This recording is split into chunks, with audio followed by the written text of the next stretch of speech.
आज ना मस्त अशा खाडीच्या चिंबोऱ्या आणल्या होत्या, तर म्हटलं चला तुमच्यासोबत सुद्धा ही रेसिपी शेअर करावी। बनवायला सुद्धा एकदम सोपी असते आणि खायला तर भन्नाटच लागते। चला तर जास्त वेळ न घालवता सुरू करूया आपण आजच्या या खेकडा स्पेशल रेसिपीला।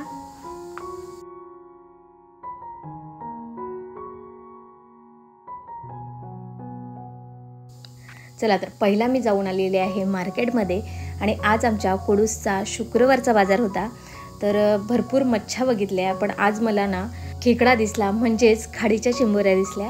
तर म्हटलं चला आज तर बेत होऊनच जाऊ दे, कारण आमच्या घरामध्ये ना सगळ्यांनाच चिंबोऱ्या खूप आवडतात। आणि इकडे बघताय केवढ्या मोठ्या अशा चिंबोऱ्या आहेत, तर मस्त अशा आपण आता यांना साफ करून घेऊ। आणि या चिंबोऱ्या ज्या आहेत ना ते साफ करताना थोडा काळजी घ्यायला लागते, कारण ह्याच्या ज्या बाजूला असतात ना तर इकडे बघताय असे काटेसारखे असतात, तर साफ करताना आपल्याला ते लागू शकतात, म्हणून थोडीशी काळजीपूर्वक हे करायचं असतं। तर चला आपण सुद्धा फटाफट साफ करून घेऊ।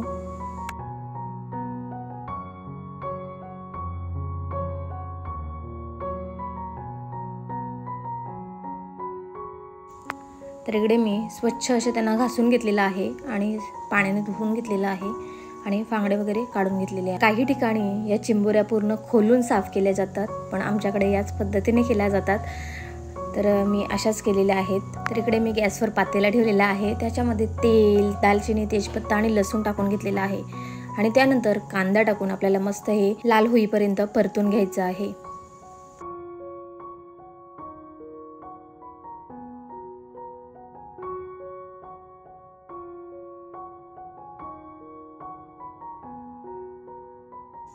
लाल होत आल्यानंतर आपण यामध्ये टोमॅटो टाकून पुन्हा एकदा परतून घेणार आहोत। तर इकडे बघा मी टोमॅटो टाकलेला आहे, तर अशा प्रकारे आपण हे शिजवून घेणार आहोत। आणि यानंतर आपलं घरगुती मसाले जे असतात, हळद, मीठ, मसाला, गरम मसाला, हे सगळं टाकलेलं आहे। यामध्ये दुसरे मसाले ॲड करायची काही गरज नाही, एकदम सोपी अशी ही रेसिपी आहे। त्यानंतर मी जे आपण मच्छीसाठी वापरतो ते वाटण घातलेलं आहे। या वाटणमध्ये हिरवी मिरची, कोथिंबीर, अद्रक, लसूण आणि खोबरं आहे, तर हे सुद्धा आपण मस्त शिजवून घेणार आहोत। थोडंसं पाणी टाकलेलं आहे मी आणि याला सुद्धा तरी येईपर्यंत छानपैकी शिजवून घेऊ।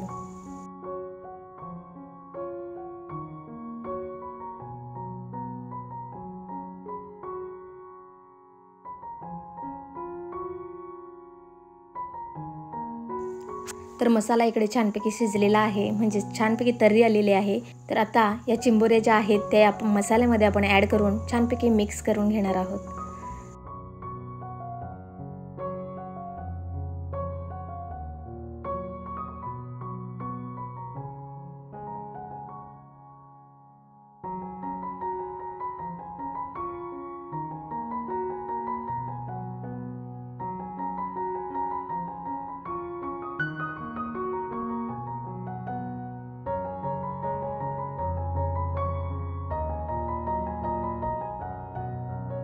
तर इकडे मिक्स करून झालेले आहेत। आता यावर आपण झाकण ठेवून त्यावर पाणी ठेवणार आहोत आणि थोडा वेळ वाफ काढून मग यामध्ये आपण गरम पाणी टाकणार आहोत।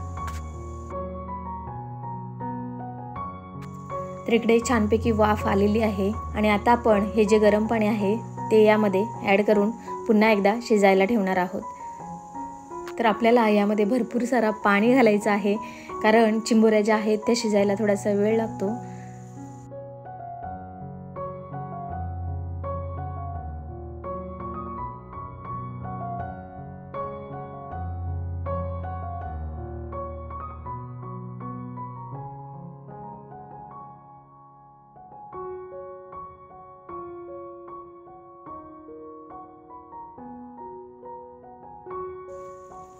तर पाणी टाकून झालेलं आहे आणि आता आपण झाकण ठेवून 15 ते 20 मिनिटं शिजवून घेणार आहोत। तर इकडे बघता 15 ते 20 मिनिटं शिजल्यानंतर पाणी थोडंसं कमी झालेलं आहे आणि कलर जो आहे तो चेंज झालेला आहे, म्हणजेच लाल झालेला आहे। तर आणखी याला आपण 10 मिनिटं शिजवणार आहोत, म्हणजे जो रस्सा आहे तो थोडासा अजून कमी होईल आणि थोडासा दाटसर होईल।